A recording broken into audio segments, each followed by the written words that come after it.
Halo, nama saya Nur Arsyah, NIM saya 0489148822. Hari ini saya akan mengerjakan tugas 2 pengantar sains data. Pada tugas ini diminta untuk melakukan analisis statistik deskriptif untuk variabel Y dan GLU dengan cara membuat visualisasi data bivariat menggunakan scatter plot, menuliskan model persamaan regresi linear dan estimasinya, membuat rumusan masalah asosiatif berdasarkan visual data yang ada, dan memberikan ulasan tentang model dan hasil yang akan dicapai.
Sebelum melakukan analisis, pertama kita harus memuat fungsi yang akan dipakai. Fungsi yang akan dipakai adalah library readXL untuk membaca file Excel yang sudah diterima. Setelah itu kita mencari lokasi data untuk dibaca, dan melakukan pembersihan data. Untuk mencari lokasinya bisa menggunakan komen ini. Untuk C dan usersnya ini adalah lokasi datanya disimpan.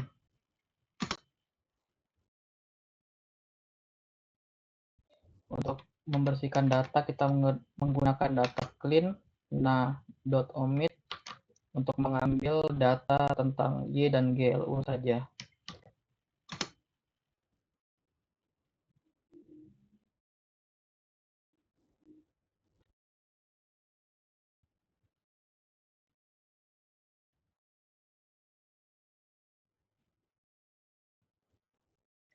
Setelah ini kita membuat scatter plot. Untuk scatter plot kita bisa menggunakan komen ini. Di sini akan menampilkan scatter plot sebagai hubungan antara blood sugar atau GLU dan perkembangan penyakit. Dia akan seperti ini. Untuk memperjelasnya, kita bisa tambahkan garis regresi.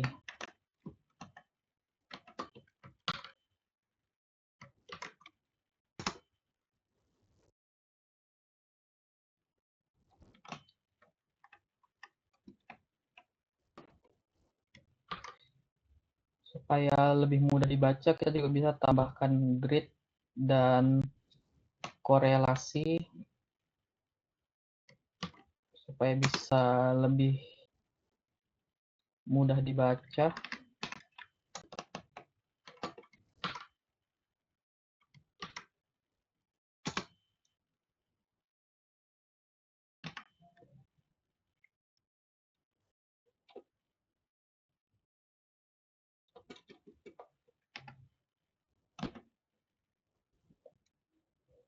Yang komen korelasi core data clean GLU data clean Y ini akan menghitung koefisien korelasi. Sedangkan yang teks 100, 300 space dan korelasi ini untuk menambahkan teks pada koefisiennya.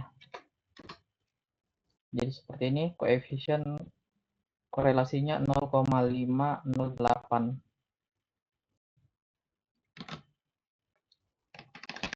Dari scatter plot ini kita lihat kalau titik-titik yang tersebar dengan pola yang cenderung positif.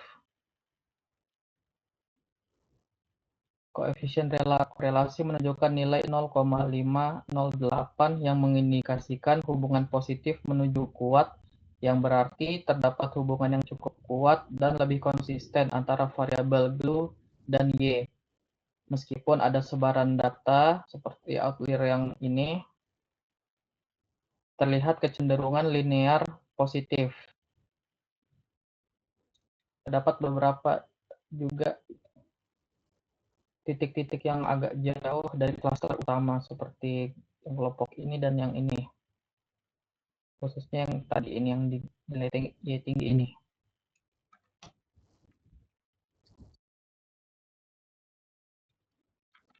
Untuk membuat model persamaan regresi linear,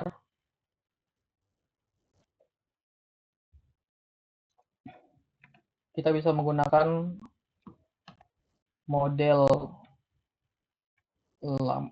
LM Y dengan dulu.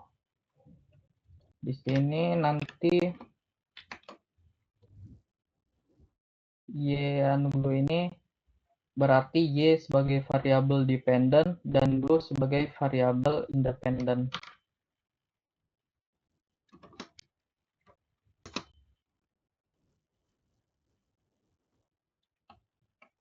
Untuk menampilkan outputnya, kita bisa menggunakan summary model dan print model. Perintah ini akan menampilkan koefisien regresi, standar error, t-value, p-value, r-squared, dan f-statistik.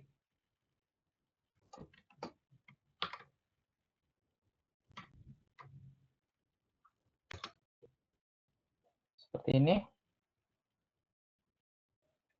Untuk mengambil nilai koefisien dari model, kita bisa menggunakan komen ini.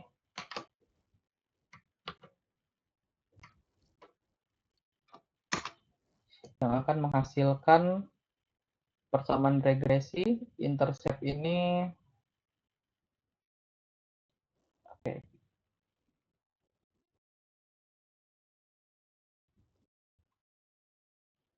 Intercept akan menjadi interpretasi koefisien. Slope itu korelasi, r-squared, dan p-value.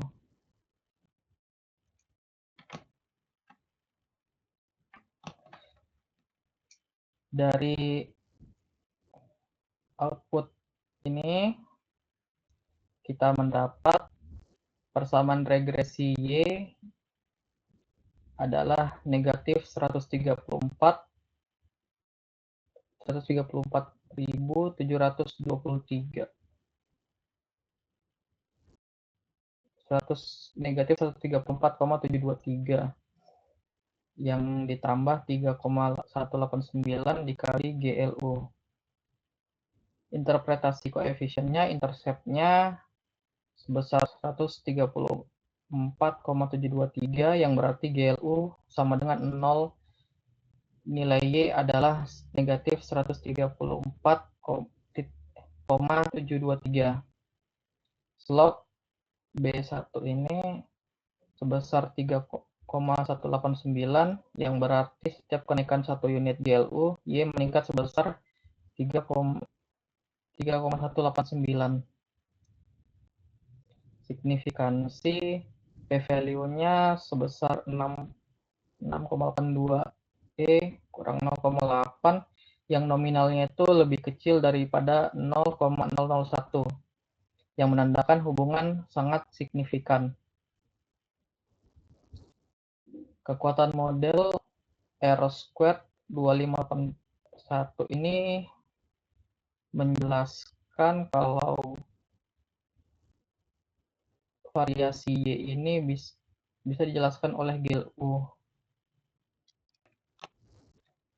Untuk nomor 3, berdasarkan visualisasi dari scatter plot ini,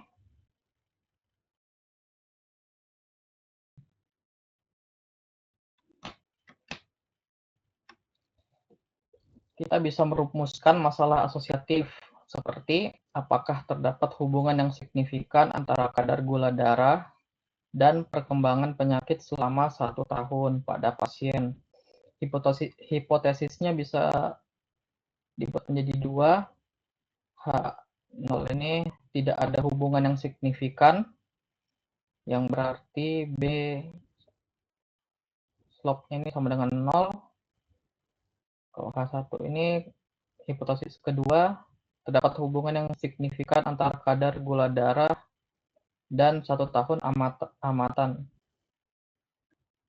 di mana slope 1 ini tidak sama dengan 0. Tingkat signifikansi akan dipilih sebagai 0,05 karena memberikan keseimbangan yang tepat antara kehati-hatian dan kemampuan mendeteksi efek yang bermakna secara klinis. Hasil pengujian juga menunjukkan kalau p-value-nya itu hasil p-value 6,82 kurang 0,8 ini lebih kecil daripada 0,05, yang berarti hipotesis 0 ditolak. Pengujian menunjukkan terdapat hubungan yang signifikan secara statistik antara GLU dan Y.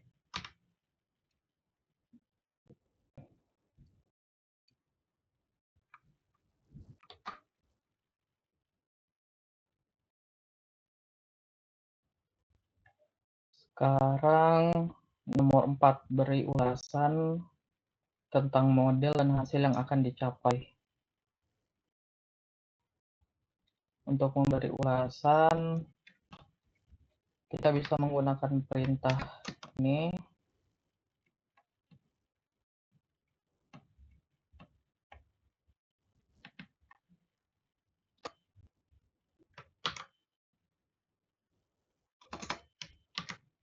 Yang akan menunjukkan hasil seperti ini.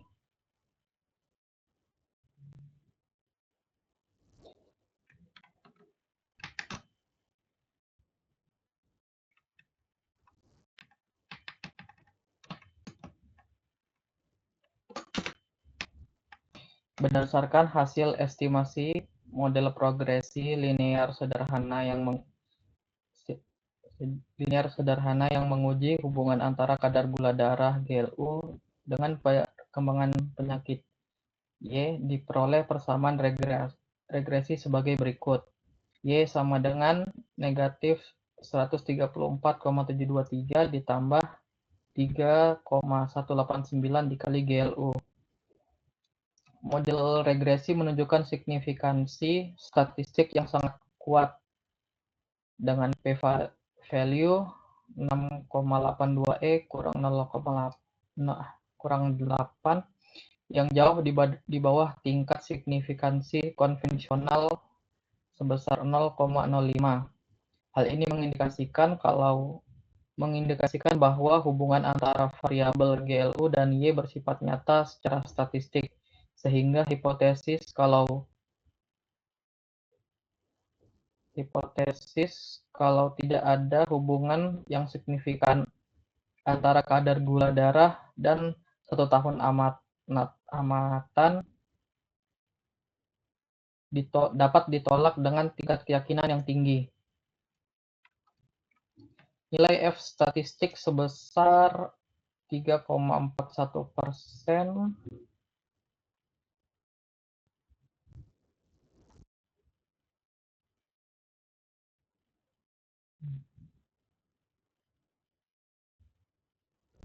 Ya, F statistik 34,1% dengan derajat kebebasan 1 sampai 98 yang memberikan konfirmasi tambahan mengenai kecocokan model secara keseluruhan, di mana p-value yang bersesuaian menguatkan validitas statistik model ini. Koefisien determinasi R² 2 0,2581 ini mengungkapkan bahwa sekitar 25,81% varians dalam perkembangan penyakit Y dapat dijelaskan oleh variasi dalam kadar gula darah GLU. Meskipun nilai ini menunjukkan hubungan yang signifikan, 74,19% varians lainnya dijelaskan oleh faktor-faktor luar yang tidak tercakup dalam model saat ini. Adjusted R-squared sebesar 0,2505 memberikan estimasi yang lebih konservatif setelah mempertimbangkan jumlah variabel prediktor dalam model, mengkonfirmasi bahwa kekuatan prediktif model berada dalam kategori sedang. Untuk koefisien regresi B1 sebesar 3,189 mengindikasikan bahwa setiap peningkatan 1 unit dalam kadar gula darah GLU diasosiasikan dengan peningkatan sebesar 3,189 unit dalam perkembangan penyakit Y. Hal ini dengan asumsi jika semua faktor lain tetap sama. Namun interpretasi intercept sebesar negatif 134,723 ini memiliki keterbatasan klinik karena merepresentasikan nilai prediksi Y ketika GLU sama dengan 0 adalah suatu kondisi yang tidak realistis dalam konteks medis. Berdasarkan plot diagnostik yang ini, kita mendapat uji linearitas plot residuals dan versus fitted menunjukkan pola sebaran yang relatif acak di sekitar 0, mengindikasikan bahwa asumsi linearitas terpenuhi secara memadai. Namun keberadaan residual besar mengindikasikan kemungkinan adanya outlier atau observasi dengan leverage yang tinggi. Uji normalitas Q kurang Q residuals mengungkapkan bahwa distribusi residual mendekati distribusi normal.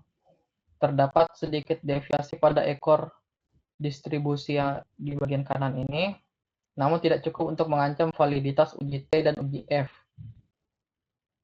Distribusi residualnya juga mendekati normal dengan sedikit skewness positif.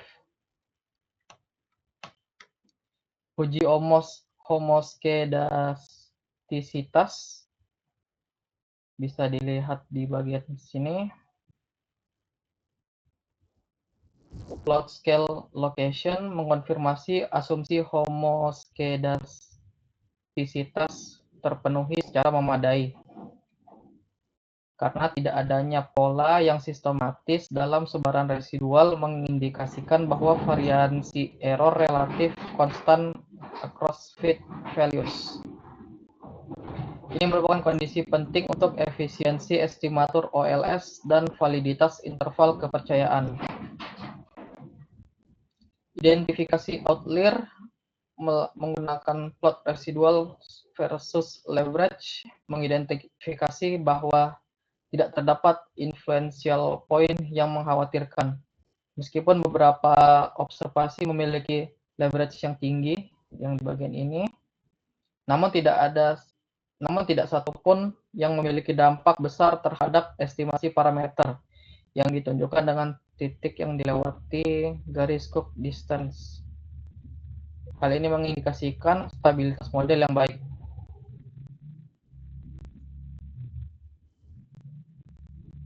Secara klinis, temuan ini mengonfirmasi adanya hubungan positif yang signifikan antara peningkatan kadar gula darah dan pengembangan penyakit. Namun dengan koefisien determinasi yang relatif rendah disimpulkan bahwa GLU merupakan salah satu faktor prediktif, namun bukan satu-satunya determinan pengembangan penyakit. Diperlukan model multivariat yang menginkorporasikan variabel klinis lainnya seperti H, LDL, HDL, TCH, dan LTG untuk meningkatkan kekuatan prediktif model. Pertimbangkan untuk Pertimbangan transformasi variabel atau model nonlinear mungkin diperlukan jika hubungan yang sebenarnya bersifat lebih kompleks. Keterbatasan dari model ini adalah spesifikasi model yang sederhana, yang mungkin mengabaikan variabel confounding yang penting. Asumsi linearitas yang mungkin tidak sepenuhnya merepresentasikan hubungan biologis yang kompleks, dan kekuatan prediktif yang terbatas untuk tujuan klinis praktis. Untuk penelitian lanjutan direkomendasikan untuk mencakup pengembangan model regresi multivariat, eksplorasi interaksi antar variabel prediktor, dan pertimbangan teknik pemodelan yang lebih advance atau maju untuk menangkap kompleksitas hubungan dalam data medis. Kesimpulannya, secara keseluruhan model regresi linear sederhana ini memberikan bukti statistik yang kuat mengenai hubungan signifikan antara kadar gula darah dengan perkembangan penyakit. Namun implikasi klinis yang dapat ditarik terbatas pada kekuatan prediktif model yang sederhana ini. Temuan ini menegaskan pentingnya pendekatan multivariat dan analisis yang lebih komprehensif dalam memahami determinan perkembangan penyakit dalam konteks klinis. Sepertinya itu saja. Jika ada kesalahan, saya mohon maaf. Sekian, terima kasih.